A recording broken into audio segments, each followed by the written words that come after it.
The Lord be with you. A reading from the Holy Gospel according to Luke.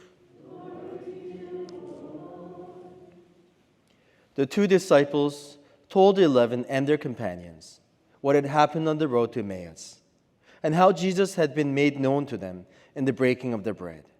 While they were talking about this, Jesus himself stood among them and said to them, "Peace be with you." They were startled and terrified, and thought that they were seeing a ghost. He said to them, "Why are you frightened, and why do doubts arise in your hearts? Look at my hands and my feet. See that it is I myself. Touch me and see, for a ghost does not have flesh and bones, as you see that I have." And when he had said this, he showed them his hands and his feet. While in their joy they were disbelieving and still wondering, he said to them, "Have you anything here to eat?" They gave him a piece of broiled fish, and he took it and ate in their presence. Then he said to them, "These are my words that I spoke to you while I was still with you, that everything written about me in the law of Moses, the prophets, and the Psalms must be fulfilled." Then he opened their minds to understand the Scriptures, and he said to them, "Thus it is written, that the Christ is to suffer and to rise from the dead on the third day, and that repentance and forgiveness of sins is to be proclaimed in his name to all nations, beginning from Jerusalem. You are witnesses of these things." The Gospel of the Lord. The two people that were journeying to Emmaus, what are their names? Cleopas and we don't know. It's unnamed disciple. And why is that? Why do you think that's the case? I think this is evangelist's way of drawing us into the story, because all of us are on this journey. Another question is, have you wondered why Jesus did not appear to Pontius Pilate or the high priest, Sanhedrin, and all the religious authorities at the time?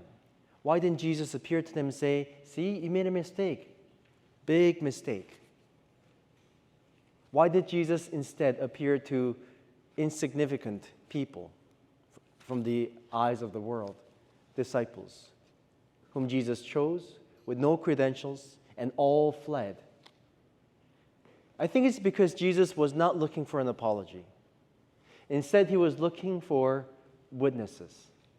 He was looking for disciples who will continue the work that he has begun, that has become the mission of the church.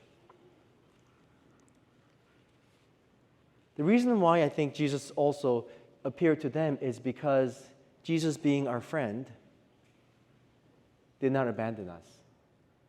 He did not want to abandon his friends. Remember, visiting, kindergarten and grade 1, even grade 2, teachers tell the children, Jesus is our friend. He is our best friend. But what does that exactly mean? What does being a friend mean to us? You see, when you get close to someone, like when you become very, very close to someone, become their best friend, what happens? You get to know them very well. Not only the good qualities that you saw from the moment you met the person, but when you get to know someone really well, you begin to see their flaws, their imperfections. And what happens when you see them? Sometimes people can't overcome, the impulse and and they end up jumping ship and abandon their friendship, which is the reason why there's so many people, so many friendships, end.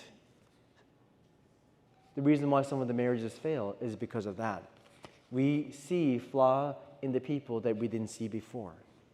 When you get to know someone really well, and when you spend time with them, we see how they behave under pressure, how they behave when they're stressed, when they let down their guard, when they feel hurt and wounded.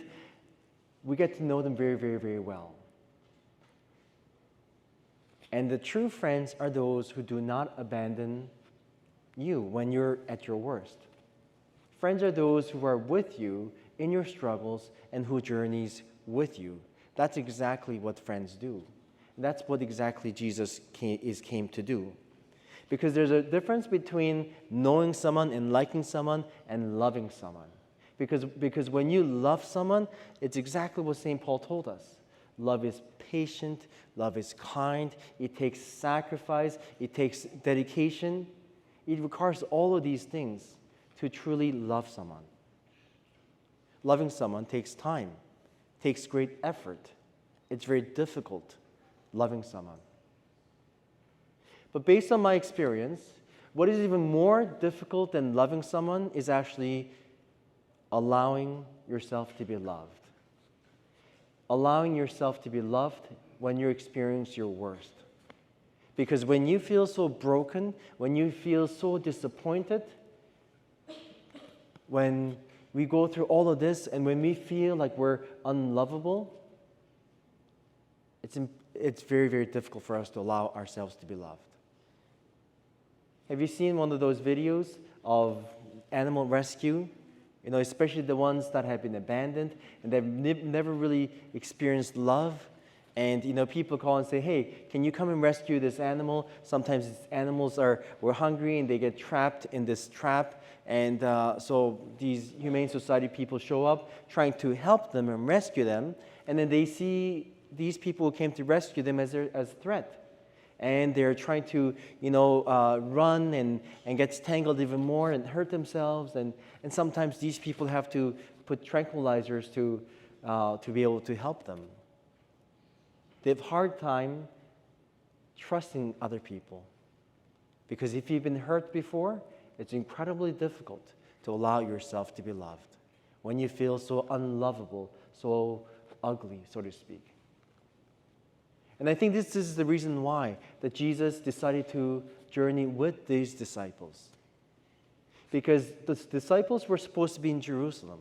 That's where everything should have begun. And which will, because these two disciples are going to run to Jerusalem. They were heading in the wrong direction. The road to the wrong direction is paved with pains and disappointments and brokenness or broken dreams. This is what the road to the wrong road is made of. And Jesus knows exactly how difficult it is for people to turn around. It requires a lot of love, encouragement, support, and patience. Which is the reason why Jesus was walking in the wrong direction in life. Often what happens, during the time of Jesus is that the Roman soldiers could pick anybody and say, hey, I want you to carry my bag for 1 mile. They were allowed to do this. So you couldn't say no. So 1 mile required by law to journey going the wrong direction.